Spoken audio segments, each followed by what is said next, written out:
എല്ലാവർക്കും ഡെലിഷ്യസ് റെസിപ്പീസിലേക്ക് ഒരിക്കൽ കൂടി സ്വാഗതം. ഇന്ന് നമുക്ക് നല്ലൊരു തോരൻ തയ്യാറാക്കിയാലോ?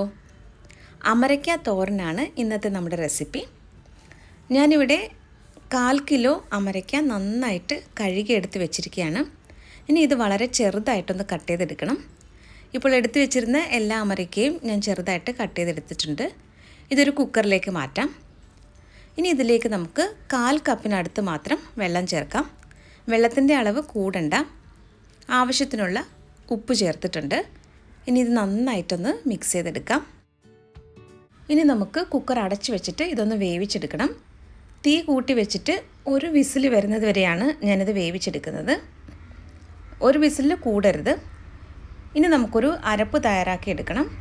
ഒരു മിക്സിയുടെ ജാറിലേക്ക് 5 ചെറിയ ഉള്ളി ചെറുതായിട്ട് അരിഞ്ഞതും 2 പച്ചമുളക് അരിഞ്ഞതും 1/2 ടീസ്പൂൺ ചെറിയ ജീരകവുമാണ് ഇപ്പോൾ ചേർത്തത്.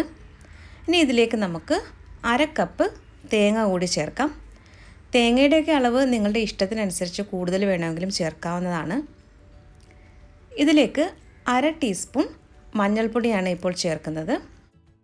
ഇതിലൊട്ടും തന്നെ വെള്ളം ചേർക്കാതെ തരിതരിപ്പായിട്ടൊന്ന് അരച്ചെടുക്കാം. ഇനി നമുക്ക് തോരൻ എങ്ങനെയാണ് തയ്യാറാക്കുന്നതെന്ന് നോക്കാം.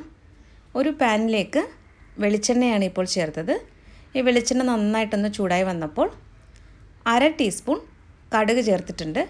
കടുക് നല്ലതുപോലെ ഒന്ന് പൊട്ടി വരുമ്പോഴേക്കും ഇതിലേക്ക് നമുക്ക് ഉണക്കമുളക് ചേർത്ത് കൊടുക്കാം.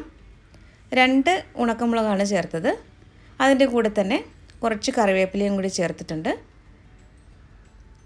ഇത് നന്നായിട്ടൊന്ന് മൂത്ത് കഴിയുമ്പോൾ ഇതിലേക്ക് നമുക്ക് നേരത്തെ അരച്ച് വെച്ചിരുന്ന തേങ്ങയുടെ കൂട്ട് ചേർത്ത് നന്നായിട്ടൊന്ന് ഇളക്കി കൊടുക്കാം. ഈ അരപ്പിൻ്റെ പച്ചമണം മാറുന്നത് വരെ നല്ലതുപോലെ ഒന്ന് ഇളക്കി കൊടുക്കാം. വളരെ എളുപ്പത്തിൽ തയ്യാറാക്കാൻ പറ്റുന്ന നല്ല ടേസ്റ്റി ആയിട്ടുള്ള ഒരു തോരനാണിത്. ഇനി നമുക്ക് വേവിച്ച് വെച്ചിരിക്കുന്ന അമരക്ക ഇതിലേക്ക് ചേർക്കാം. നന്നായിട്ട് ഈ അരപ്പുമായിട്ട് ചേർത്തിട്ട് ഒന്ന് മിക്സ് ചെയ്തെടുക്കണം. ഒരു 2-3 മിനിറ്റ് നമുക്ക് ഇതുപോലെ ഒന്ന് ഈ അരപ്പിൻ്റെ കൂടെ ചേർത്ത് ഈ അമരക്ക ഒന്ന് ഇളക്കി കൊടുക്കാം. ഇതിലെന്തെങ്കിലും ഈർപ്പമൊക്കെ ഉണ്ടെങ്കിൽ അതെല്ലാം ഒന്ന് പോവുകയും ചെയ്യും. അപ്പോൾ തുറന്ന് തന്നെ വെച്ചിട്ട് ഇതുപോലെ ഒന്ന് ഇളക്കി കൊടുത്താൽ മതിയാകും. അങ്ങനെ നമ്മുടെ ടേസ്റ്റി ആയിട്ടുള്ള അമരക്ക തോരൻ ഇവിടെ റെഡി ആയിട്ടുണ്ട്. ഇപ്പോൾ ഇതിലെ ഈർപ്പം എല്ലാം നന്നായിട്ട് പോയിട്ടുണ്ട്. അമരക്ക ചേർത്ത ശേഷം ഒരു 3 മിനിറ്റാണ് അരപ്പുമായിട്ട് ചേർത്ത് നന്നായിട്ടൊന്ന് മിക്സ് ചെയ്തെടുത്തത്. അങ്ങനെ നല്ല രുചികരമായിട്ടുള്ള നമ്മുടെ തോരൻ ഇവിടെ റെഡി ആയിട്ടുണ്ട്.